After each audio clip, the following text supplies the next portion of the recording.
In a small village, a child was born and her name was Chelum, which means wait for me.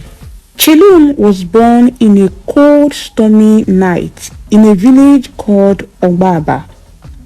It was a small village. People there lived a simple life, dependent on the rhythm of the season. Chelum's mother, Norma, was overjoyed when she was born, but her joy quickly turned to worry. Chelum did not open her eyes like other babies. Her mother waited for 5 days, hoping that her eyes would open in the 5th day. Her eyes remained closed, as though some secret already weighed upon her tiny heart. As the months passed, it became clear to Norma that Chelum was blind. The village elders offered herbs and remedies, each claiming they had the answer. They brought a wise woman from a neighboring village who whispered incantations, trying to lift the veil over Chelum's eyes, but nothing worked. The villager began to say Chelum's blindness was a curse, that her arrival had brought misfortune. For as soon after she was born, a season of poor harvest began. Despite the whispers of the village, Norma loved Chelum, her daughter, dearly, and she protected her from the harsh words and judging eyes. From a very early age, Chelum was different. She may not have had sight, but her other senses flourished. She learned the scent of the different plants, the feel of different stones, and the sounds of people's footsteps. She could tell her mother was nearby. Chelum became very connected to her world in a way that even those that could see could not understand. But life in Ogbaba was not easy. Chelum's blindness made it challenging for her to move about independently. And while Norma cared for her, many in the village saw her as a burden. Her father, Hafam, had once been a proud fisherman, but as the year goes by, he grew bitter as he thinks she is cursed. He refused to take her to the river or teach her the traditions passed down through generations, for he believed she brought ill fortune, and he often blamed their hardship on Chelum. Years went by, and Chelum spent most of her days alone, exploring the edges of their village with her hands and ears. She listened to the song of the birds and the babble of the river, painting pictures in her mind of the sound around her. Her world was dark, but her heart was bright. She found comfort in the smallest details, like the sound of the winds or the softness of her mother's hands as they braided her hair.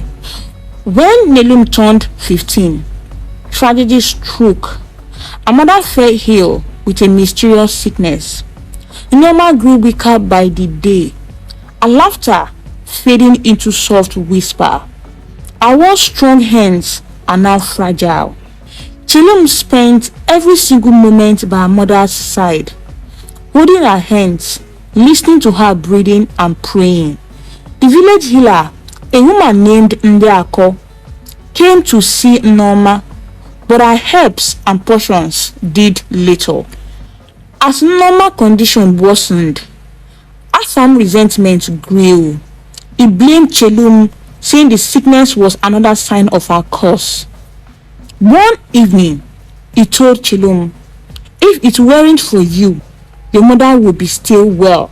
You bring nothing but suffering to this family," he said.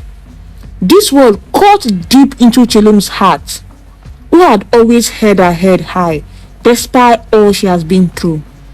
One fateful night, Norma passed away under a gentle light of the moon.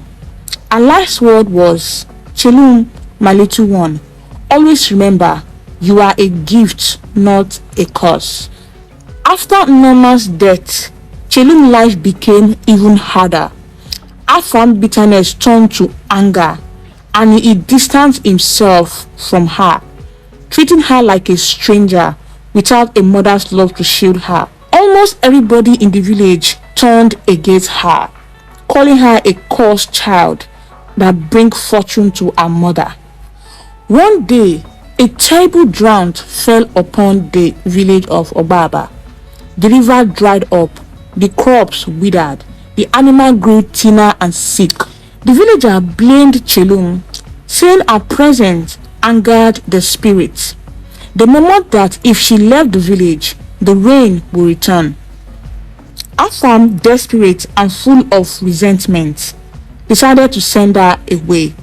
He packed a small bundle of food and led her to the edge of the village. There, he left her all alone by herself and warned her never to return to the village. Chelum, you must go. This is good for all of us, he said. His voice was cold. Chelum pleaded, but her father's heart was closed to her. Alone and frightened, Chelum stumbled into the wilderness, guided only by the sounds and sensations she knew. She walked through the night, her feet raw and her spirit weary. After days of wandering, Chelum came upon a small clearing in the forest. There she found an old woman named Nla, who lived in a humble hut surrounded by herbs and flowers. Nla has a very soft voice and a gentle hand. When she saw Chelum, she picked her up immediately and took her to her hut. Asked her everything about her. With no question, she took her in. As the day goes by, they became very fond of each other. She taught her all about plants, how to brew tea, and how to identify healing herbs. She also taught her how to identify the whisper of the forest. Nla told Chelum she had a gift, that her blindness allowed her to feel the world more deeply. Slowly, Chelum began to heal under Nla's care, though the scars of her past still remained. After some years learning all about the forest, Chelum became skilled in the ways of healing. She could identify plants by touch and smell, and she cooked powerful remedies to heal people.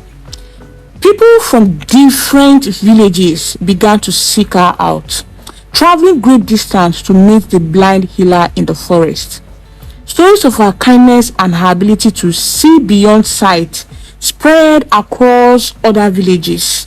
Years later, when Chelum was a strong woman, Ogbaba suffered yet another drought. This time it came with a disease that was causing death in the village. The villagers heard about a blind woman who many believed has a special power. Driven by desperation, they sought out the healer in the forest, only to find out that it was Chelum they chased out of the village years ago. The village leader pleaded with her to return and help them, but Chelum was hesitant. She chased them all away from her haunt, asking them never to return. She remembered the pain, the rejection, the harsh words that had cut her deeply. Yet in her heart, she knew that she still loved her village, that the spirit of her mother would still want her to forgive them. They came back the second day to plead again. With a deep breath, she agreed to help them. Chelum returned to Ogbaba. The villagers were so happy and celebrated her return. And under her guidance, the villagers began to dig wells and plant drought-resistant crops. She showed them how to find water deep into the earth, using her senses to listen to the sound of hidden springs.